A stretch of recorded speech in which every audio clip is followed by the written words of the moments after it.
ಬಟ್ಟೆ ಹೋಗಿಲಿ, ಹುಷಾರಿಲ್ಲ ನಾನು ಎಲ್ಲಿ ಬಟ್ಟೆ ಹೋಗಿಲಿ ಎಂದಾಗ ನಮಗೆ ನಾವೆಲ್ಲರೂ ಖಂಡಿತವಾಗೂ ಈ ಸರ್ಕಾರಕ್ಕೆ ನಾವು ಚಿರಋಣಿ ಆಗಿರಬೇಕು. ಯಾಕಂದ್ರೆ ನೀವುಗಳೆಲ್ಲರೂ ಸಾಮಾನ್ಯ ಬಡಜನತೆ, ಮಧ್ಯಮ ವರ್ಗದವರು, ಇವರೆಲ್ಲರಿಗೂ ಈಗೇನು ಸರ್ಕಾರದ ವತಿಯಿಂದ ಗ್ಯಾರಂಟಿ ಕಾರ್ಯಕ್ರಮಗಳನ್ನು ಕೊಟ್ಟಿದ್ದಾರೆ, ಆ ಗ್ಯಾರಂಟಿ ಕಾರ್ಯಕ್ರಮ ನಿಮ್ಮನ್ನೆಲ್ಲ ಕಾಪಾಡ್ತಾ ಇದೆ ಅಂತ ಅಂದ್ರೆ ಅದು ಅತಿಶಯೋಕ್ತಿ ಅಲ್ಲ. ಅದಕ್ಕೆ ನೀವೆಲ್ಲರೂ ಒಪ್ತೀರಾ ಅಂತ ನಾನು ಭಾವಿಸ್ತೀನಿ. ಅದಕ್ಕೆ ನಿಮಗೆ ಒಪ್ಪಿಗೆ ಇದೆ ಅಲ್ವಾ? ಗ್ಯಾರಂಟಿ ಉಪಯೋಗಿಸ್ತಾ ಇದ್ದೀರಲ್ವಮ್ಮ? ನಿಮಗೂ ಕೊಡ್ತಾ ಇದ್ದಾರೆ ತಾನೆ? ಅದರಿಂದ ಉಪಯೋಗ ಆಗಿದೆ ಅಲ್ವಾ? 4 ಕಾಸು ನೀವು ಮನೆಯಲ್ಲಿ ಉಳ್ಕೊಂಡು ಮಕ್ಕಳಿಗೂ ಶಾಲೆ ಫೀಸ್ ಕಟ್ಟಲಿಕ್ಕೂ ಅವರು ನನಗಿವತ್ತು ಮಕ್ಕಳು ಈಗೆಲ್ಲರೂ ಕೇಳ್ತಾರೆ ಸ್ಕೂಲ್ಗೆ ಹೋಗಬೇಕಾದ್ರೆ ನನಗೆ ಪಾಕೆಟ್ ಮನಿ ಕೊಡು ಅಂತ. ಯಾಕಂದ್ರೆ ಸ್ವಲ್ಪ ಶ್ರೀಮಂತರು ಚೆನ್ನಾಗಿರೋರು ಮಗ ಇಟ್ಕೊಂಬರ್ತಾನೆ ಜೋಬಲ್ಲಿ, 25-50 ರೂಪಾಯಿ ಅವ್ನ ಜೋಬಲ್ಲಿ ಇಟ್ಕೊಂಡ್ಬರ್ತಾನೆ. ಆವಾಗ ನಿನ್ಗೂ ಅನ್ಸುತ್ತಲ್ಲ, ಪಾಪ ನನ್ನ ಮಗ ಕೇಳ್ತಾವನೆ, ಈ ವಾರ ಪೂರ ಕೇಳ್ದ ಹೋಗ್ಲಿ, ಇವತ್ತು ಶನಿವಾರ ಒಂದ್ ದಿವಸ ಕೊಟ್ಬಿಡೋಣ ಅಂತನಾರು ಕೊಟ್ಟು ಕಳಿಸ್ತೀರ. ಅದಕ್ಕೆ ನಿಮ್ಮಲ್ಲಿ ಜೋಬಲ್ಲಿ ದುಡ್ಡಿದೆ ಇವತ್ತು. ಹಂಗಾಗಿ ಈ ಗ್ಯಾರಂಟಿ ಕಾರ್ಯಕ್ರಮಗಳು ನಿಮ್ಮನ್ನ ತಲುಪಿದಾವೆ. ಅದಕ್ಕೆ ನಾವು ಸರ್ಕಾರಕ್ಕೆ ಋಣಿ ಆಗಿರ್ಬೇಕಾಗ್ತದೆ ಅನ್ನೋ ಒಂದು ಮಾತನ್ನ ಹೇಳ್ತಾ, ಈ ಬವಣಿಕೆಯಿಂದ ನಾವು ಏನಕ್ಕೋಸ್ಕರ ಜಾಗೃತರ ಆಗಬೇಕು ಅನ್ನೋದನ್ನ ನಾನು ನಿಮಗೆ 1-2 ಮಾತುಗಳಲ್ಲಿ ಹೇಳಲಿಕ್ಕೆ ಇಷ್ಟಪಡ್ತೀನಿ.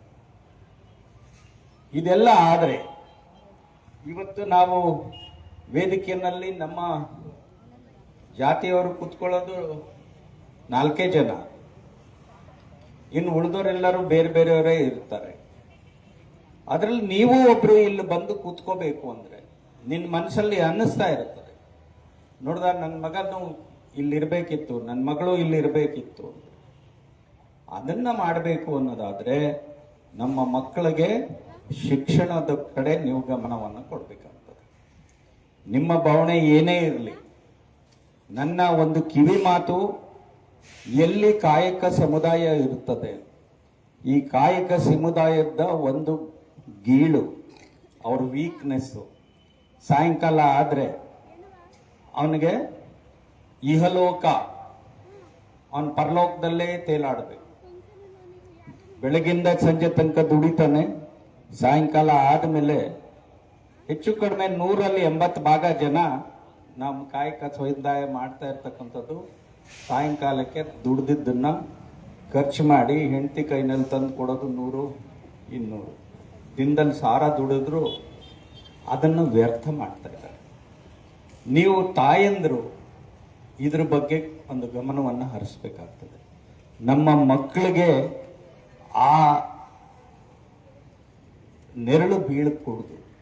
ನಮ್ಮಪ್ಪ ಈ ರೀತಿ ಮಾಡ್ತಾ ಇದ್ದಾನೆ ಅನ್ನೋದು ಅವನಿಗೆ ಕಿಚ್ಚಾಗಿ ಬರಬೇಕೇ ಹೊರತು ಅವನು ಆ ವ್ಯಸನದ ದಾರಿ ಕಡೆ ಕೂಡುದು. ಆ ರೀತಿ ನಿಮ್ಮ ಮಕ್ಕಳನ್ನ ಬೆಳೆಸೋ ಒಂದು ಪ್ರಯತ್ನವನ್ನ ನೀವೆಲ್ಲರೂ ಮಾಡಬೇಕು. ಅದಕ್ಕೆ ಎಲ್ಲ ತಂದೆ ತಾಯಿಯಂದರು ಸಹಕಾರವನ್ನ ಕೊಡಬೇಕು. ಅಂದ್ರೆ ನಾನು ಹೇಳ್ತಾ ಇರೋದು, ಒಂದು ಒಳ್ಳೆ ಸಂಸ್ಕೃತಿನಲ್ಲಿ, ಒಳ್ಳೆ ವಾತಾವರಣದಲ್ಲಿ, ಒಳ್ಳೆ ರೀತಿನಲ್ಲಿ ಇವತ್ತೊಂದು ದಿನ ನಾವೇನಪ್ಪ ಮಾಡೋಣ, ನಾವೇನು ಕಾನ್ವೆಂಟ್ ಕಳಿಸ್ಬೇಕು ಅಂತ ಇಲ್ಲ. ನಾವು ಯಾರು, ನಾನು ಓದಿದ್ದು ಅತ್ಯಂತ ಬಡತನದಲ್ಲಿ ಸರ್ಕಾರಿ ಶಾಲೆ ಕನ್ನಡ ಮೀಡಿಯಂ ಅಲ್ಲಿ ಓದಿರೋದು.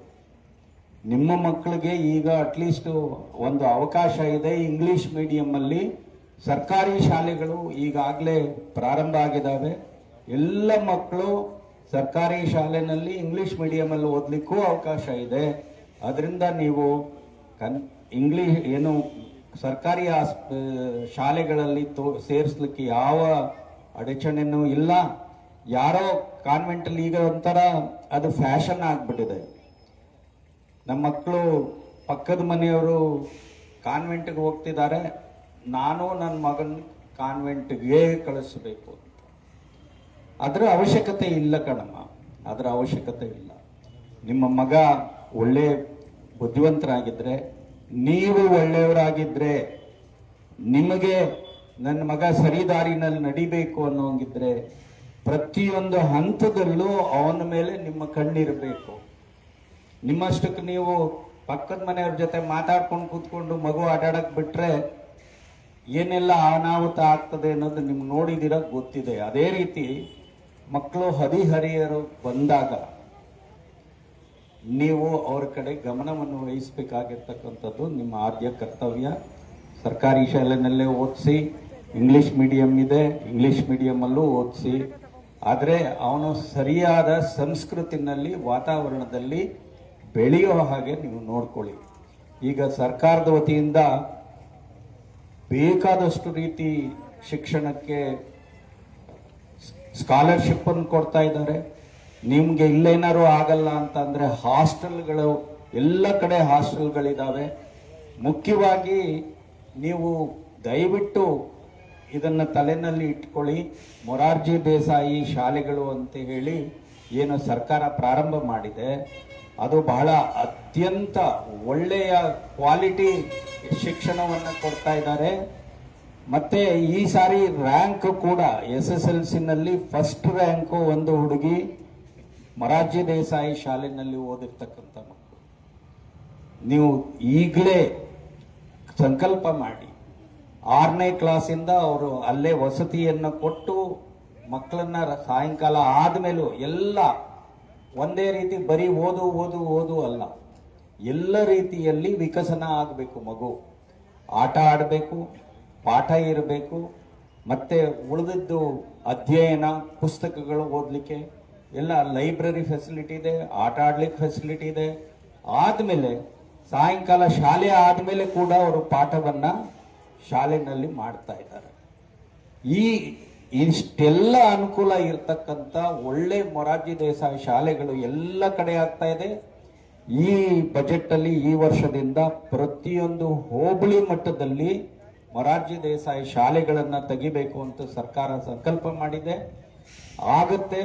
ಅದರದ್ದು ಉಪಯೋಗವನ್ನ ನೀವೆಲ್ಲರೂ ಉಪಯೋಗಿಸ್ಕೋಬೇಕು ಅಂತ ಹೇಳಿ ನಿಮ್ಮಲ್ಲಿ ಮನವಿಯನ್ನು ಮಾಡ್ತಾ, ಇವತ್ತು ಇಷ್ಟೆಲ್ಲ ಒಳ್ಳೆ ರೀತಿಯಲ್ಲಿ ನೀವು ಈ ಕಾರ್ಯಕ್ರಮವನ್ನು ಮಾಡಿದ್ದೀರಾ. ಇಡೀ ಹೋಬಳಿಯ ಮಡಿವಾಳರು ಇಲ್ಲಿ ಸೇರೋದಕ್ಕೆ ಒಂದು ಅವಕಾಶವನ್ನು ಮಾಡಿದ್ದೀರಾ. ಮತ್ತೆ ಇಂಥ ಗಣ್ಯರ ಎದುರುಗಡೆ ಎಲ್ಲ ನಾವು ಕೂಡ ಸ್ವಾಭಿಮಾನದಿಂದ ಈ ಸಮಾಜದಲ್ಲಿ ಬದುಕ್ತೀವಿ. ಅದಕ್ಕೆಲ್ಲ ನೀವು ಕೂಡ ನಮಗೆ ಒಂದು ಅವಕಾಶವನ್ನು ಮಾಡಿಕೊಡಿ. ನೀವೆಲ್ಲ ಕೈ ಹಿಡ್ಕೊಂಡು ನಮ್ಮನ್ನ ಕರ್ಕೊಂಡು ಹೋಗಿ ಅಂತ ಹೇಳುವಂತ ಒಂದು ಸಂದೇಶವನ್ನ ಈ ಜಯಂತಿ ಮುಖಾಂತರ ಮಾಡಿದ್ದೀರಾ. ಮತ್ತೆ ನಮ್ಮ ಸ್ವಾಮೀಜಿಗಳು ಪಾಪ ಅವರು ಮನೆಯಲ್ಲಿ 10 ಜನ ಸೇರಿದ್ರು ಕೂಡ ಚಿತ್ರದುರ್ಗದಿಂದ ಕರೆದಿದ್ದವರು ಭಕ್ತರು ಯಾರು ಕರೆದ್ರು ಅವರು ಇಲ್ಲ ಅನ್ನಲ್ಲ, ಅಷ್ಟು ದೂರದಿಂದ ಬಂದಿದ್ದಾರೆ. ನೀವು ಅವರ ಆಶೀರ್ವಚನ ಕೂಡ ಕೇಳಬೇಕು. ಹಾಗಾಗಿ ಬಹಳ ಸಮಯ ಆಗಿರೋದ್ರಿಂದ ನಾನು ಇನ್ನೂ ಹೆಚ್ಚಿಗೆ ಮಾತಾಡಲಿಕ್ಕೆ ಇಚ್ಛೆ ಪಡೋದಿಲ್ಲ. ನಿಮಗೆ ಆ ಮಡಿವಾಳ ಮಾಚಿದೇವರು ಎಲ್ಲ ರೀತಿಯ ಶ್ರೇಯಸ್ಸನ್ನು ಕೊಡಲಿ. ಇನ್ನು ಮುಂದಿನ ದಿನಗಳಲ್ಲಿ ಇನ್ನೂ ಹೆಚ್ಚಿನ ರೀತಿಯಲ್ಲಿ ಈ ಜಯಂತಿನ ಮಾಡಲಿಕ್ಕೆ ಭಗವಂತ ಶಕ್ತಿ ಕೊಡಲಿ ಅಂತ ಹೇಳಿ ನನ್ನ 2 ಮಾತುಗಳನ್ನು ಮುಗಿಸ್ತೀನಿ.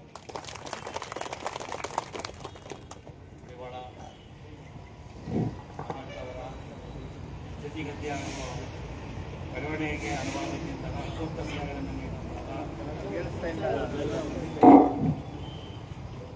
ಮಡಿವಾಳ ಸಮಾಜದವರ ಸ್ಥಿತಿಗತಿ ಹಾಗೂ ಬೆಳವಣಿಗೆಗೆ ಹಲವಾರು ರೀತಿಯ ಸೂಕ್ತ ಸಲಹೆ ಸೂಚನೆಗಳನ್ನು ನೀಡಿದಂತಹ ಮುಖ್ಯಮಂತ್ರಿಗಳ ವೈದ್ಯಕೀಯ ಆಪ್ತ ಸಲಹೆಗಾರರಾದಂತಹ H. ರವಿಕುಮಾರ್ ಸರ್ ಅವರಿಗೆ ಧನ್ಯವಾದಗಳು. ಈ ಒಂದು ಕಾರ್ಯಕ್ರಮದಲ್ಲಿ ನೆರೆದಿರ್ತಕ್ಕಂತಹ ಮಡಿವಾಳ ಜನಾಂಗದವರಿಗೆ ಹಾಗೂ ಇಲ್ಲಿ ನೆರೆದಿರ್ತಕ್ಕಂತಹ ಎಲ್ಲ ಸಾರ್ವಜನಿಕರಿಗೆ ತಮ್ಮ ಒಂದು ಆಶೀರ್ವಚನವನ್ನು